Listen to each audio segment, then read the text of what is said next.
welcome. Sorry. Ooh, I got it. Sorry. Definitely want to say thank you guys for bringing another epic horror convention to Denver, because there's like nothing here. So definitely thank you. And just a question out of the top of my head, like what made you guys want to bring another convention here to the Mount Hot City? Lana, that's you. Well, Tommy's been doing it for 15 years in Detroit. And I met her a couple years ago, right before COVID. Mm-hmm. And so I helped her with her first show after COVID. And I was in Colorado for like 20, 30 years. And I'm like, there's nothing like this that I know of in Denver. Yes. And so we looked into it. And once I gave Tommy the thing, she ran with it. It's all her now. Well, there is a convention in Colorado. It's the Colorado Festival of Horror. Festival of Horrors, yeah. Horror, which I think they're going into their third year, so you know it's still relatively new. But to me, like, because I've been a part of that, but it seems like there's a lot of people really excited for the one that's coming in May. Like it is epic. Yeah. Like Bill Moseley was just announced. Like that is epic. Yeah. So we're definitely excited. So moving from that, like so do celebrities reach out to you guys, or do you reach out to the agents and kind of work things out there? How does that work? It's a little of both, because I've been doing it so long. Is when some of the actors knew that I was doing the show, they tried to hop on right away as fast as they could. And then I do reach out to other agents also. Okay. Because I've been doing it for so long. True. You said for 15 years, correct? Yeah, this will be my 15th year. It's our 15-year anniversary in Detroit. Nice. Now, so what made you want to get into organizing these types of things?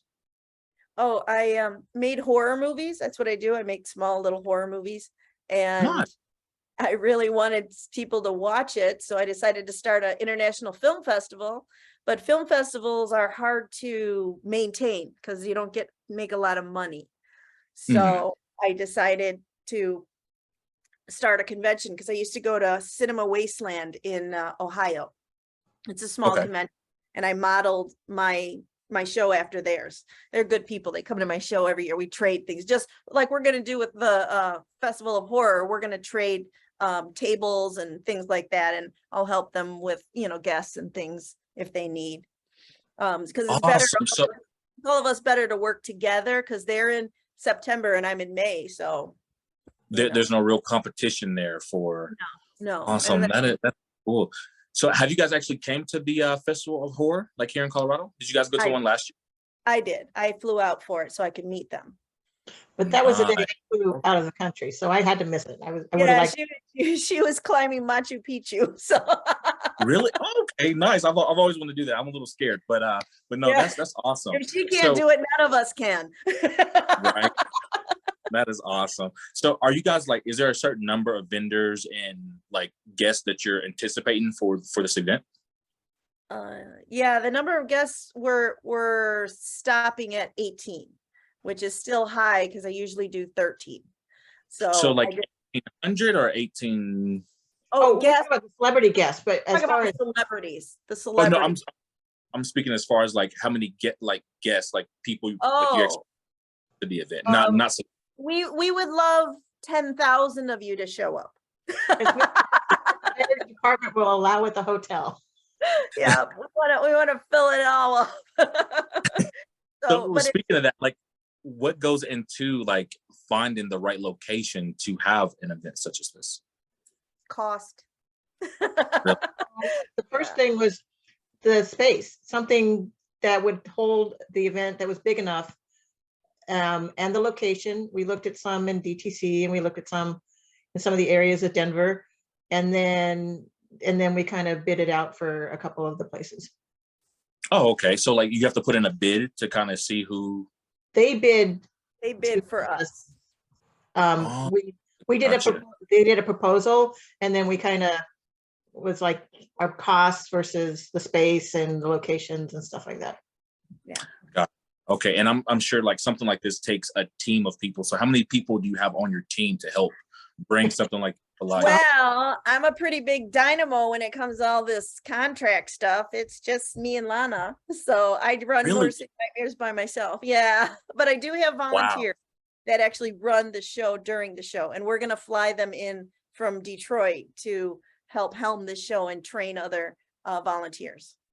Not so, like, I gotta ask you, how do you guys keep saying with like all this, like there's so many moving parts to make that something like this successful, right?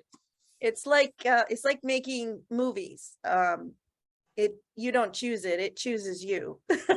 So it's just something that I have to do. I just do it. And recently was divorced, so that's why Lana came out to help me with my show. I own the show by myself now, so I was a little nervous, but just everybody, all my friends across the country, most of them don't even watch horror movies. They flew out and they helped me with the show. So, and they had a lot of fun. That's why Lana's like, let's do this again. Movies. Tommy is working on a movie that she's going to produce. Well, she's writing and producing next year. Yeah. So you're actually writing and producing a movie now? Yes. Oh, can we have some details behind that? Like the name of the movie, Slaughter Sisters. And Slaughter Sisters. So nice. It is based on two characters from a television show that I've developed over COVID that are like 5 seasons. It's kind of like a Supernatural. And these two girls are assassins. So it's just about them. So and different creatures and monsters and otherworldly things.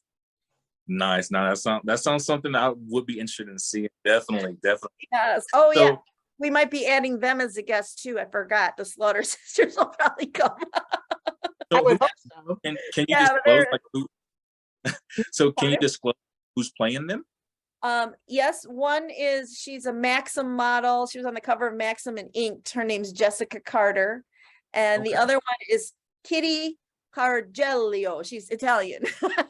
So I don't know how to pronounce it right, but she's like, she has her master's in theater or something, but they are best friends and they are like these beautiful blondes. So I asked, they're my friends, so they actually started training in theater combat, so they're going to be training until April. Okay, that's awesome. So now, do you guys have a certain number of vendors that you want at this event?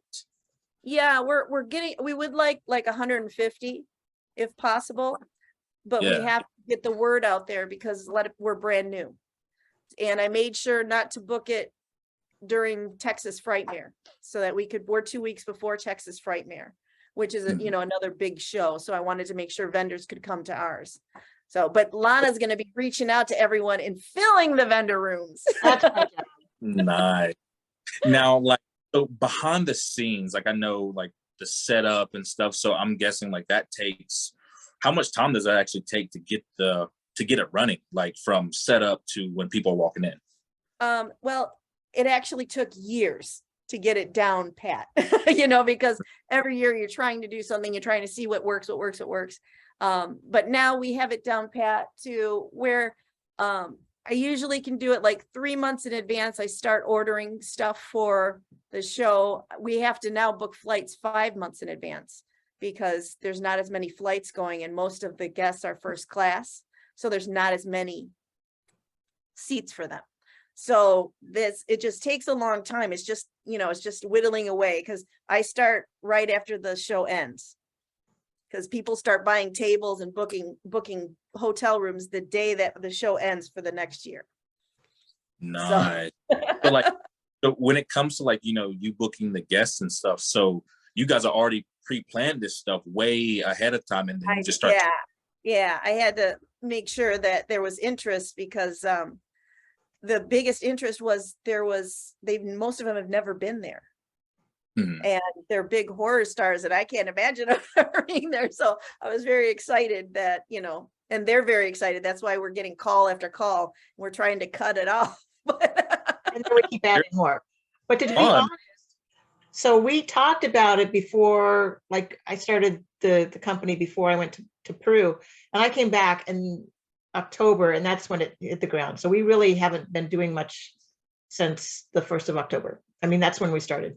We started Okay. doing a lot. Yeah, it was the first. Yeah, Yeah. right We after I didn't flew before back that, from 'cause there. I was, I wanted to do research at the Festival of Horror and meet them, and they're really good people. So we're gonna, help each other out. I do that with other conventions in Michigan too. We work together to make sure we Nice. don't double book stuff, and that we give each other tables so that we can support each other's show. Yeah, I actually just got done talking to Smurf today. I'm trying to get him on for an interview and all that good stuff. So He's yeah, the big mouth guy. Is he the big mouth guy? Smurf, so he's like the little redhead, the little redhead Right. guy. Big mouth. Your dog's yeah, yeah. that's him. Yeah. I met him. Yeah. It was nice, but he's got that radio voice. Yeah. So just and I don't want to keep you guys too long at all, but so when an event like this happens, is there any stuff that have you ever had an experience that wasn't so pleasant at a convention? You don't have to name names or anything, but have you had a difficult celebrity okay, I'm not gonna bring them back? Like Gary Busey. I had Gary Busey at a show, and when you bring him, you have to bring in his handler too.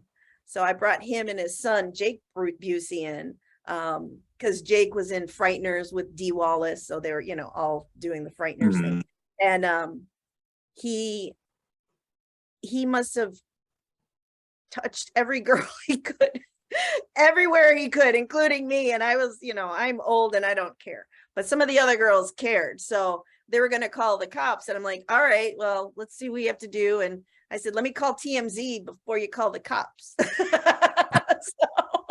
But we did make it into the National Enquirer because he was so handsy at our show. And just recently he was arrested at one of the shows for doing that. I knew it was going to happen. I just didn't think it would take this long, Wow. That's actually well, he's older. He has a head injury. Great guy, but he's just not with it, But yeah. it was fun having him for the one time, but we could never have him again, kind of thing, Yeah. Not good for business. Now, what's the largest celebrity or the biggest celebrity that you ever had come out to a convention? Oh, I've had so many. George Romero's last show was mine, and Wow. Toby Hooper was my first show, and then Clive Barker was a few years ago, and we had all the Cenobites there too. I've had Michael Bain, I've had Matthew Lillard, Malcolm McDowell comes all the time, Tracy Lord, just so many people. I can't even name them. There's so many of them. But Dee Wallace comes to almost everyone because she's always working, and she has a healing business, and she does these amazing things with crystals and stuff. So she brings her stuff, and a lot of people come just to see her for that at my show. Really? So you have actual personal relationships with some of these? Oh, yeah, I do. Yeah. Yeah. No, I guess that makes it a little bit better on, your end. When people are making money from you, they're your friend. Once it stops, it stops. But a lot of them are like, Dee has always been my friend. I had her in one of my movies before I started this convention. So I've known her for a long time, so. Yeah. So, exactly. I forgot what somebody wanted me to ask you guys. I'm sorry. But, so if someone wanted to start, organizing something like this, what's some advice that you would give them? Oh, I have some advice. When I create my classes, I will tell them they can't do it, because that is the question I get continually all the time.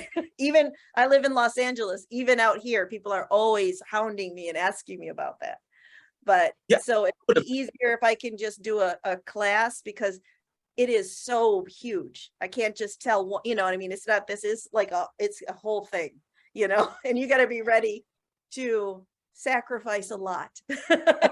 Not Push money. on this, and we keep saying, okay, we're going to write the steps and make the course as we do this, as we go. So well, she's better at it than me. I'm just I just want to do it. I don't want to write about it.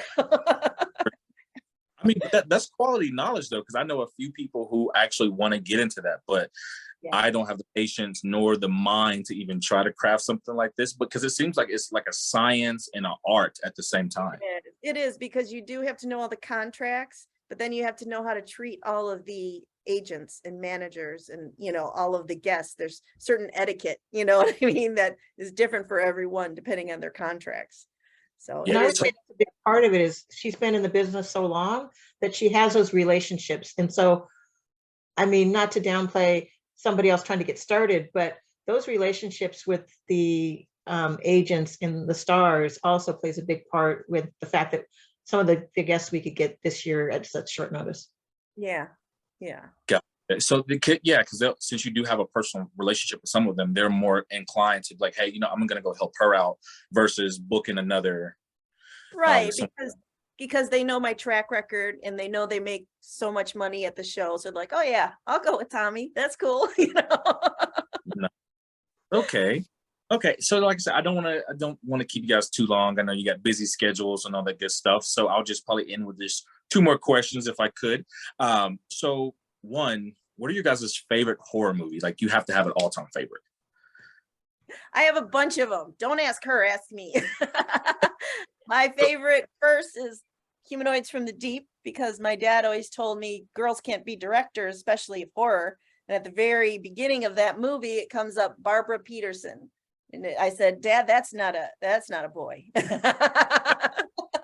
And I love Dead Alive, one of the gory, it's a Peter Jackson movie, one of the bloodiest movies of all time kind of thing, And, I guess I'll always love all of the, I'm a huge Freddy fan. I love The Exorcist, so it's just so many. And most people say Jaws or Halloween. I like them all. We do have a huge Halloween reunion, a Rob Zombie one at the show. I just got to put this in there. I did a fanboy moment when I found out Danielle Harris and Scout Taylor Compton were coming. Yeah, not gonna lie. Yeah. Oh. And Wallace played their mom in it. And then Malcolm McDowell was Dr. Loomis, and Tyler Main is coming now. So yeah, I was actually so glad that that you guys did release this, because I was actually going to go to New Mexico so I could meet them, and I'm like, I don't have to go to New Mexico. I could just say, yeah, and they come right home. So that's awesome.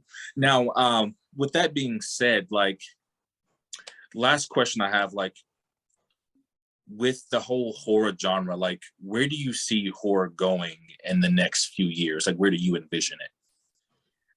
Well, horror for me wasn't a business as much until Walking Dead hit. When Walking Dead hit, it took horror to the mainstream, because that's when all of my show, the attendance went up and everything went up. Everything changed with that. So I think if they just keep making good quality stuff, like Wednesday came out, and all of these little horror things, people love it now because it's a safe scare, especially during COVID. That's the one thing that keeps the entertainment keeps everyone going. So that's going to do well. So I see it as still being strong all the time, because for my show, it just keeps growing. It doesn't get less. So we get more, because people bring their kids, and I've watched kids grow up through my shows, and people have gotten married and engaged at my show, things like that. So it means a lot to people. So people that are horror fans are so loyal, because you feel like a misfit. Usually the horror people feel, so I call it it's our barbecue with our, island of misfit toys, because everyone for that weekend feels happy and safe, so it's a great community. It is. So I'm definitely glad that, you guys jumped on and joined me in this interview. We're definitely looking forward to this epic event. Like I'm telling you, I'm already took time off work. Like I'm telling you, this something. Good. So consider volunteering also. So yeah, I know I have a few friends wanting to volunteer, and I know like we can reach out and all that good stuff. So, but yeah, that's all I have for you guys today. And like I said, I appreciate you guys jumping on. So look forward to seeing you. Yeah. Awesome. Thank you so much. No problem. Thank you. Take care. Take care. Bye-bye. Oh, wait. Oh. You have to make sure that you at least scroll the dates and the location, because we didn't say where it was. That is true. I will definitely put that on the board. Okay. All right. Thank you so much. Take care. Bye-bye.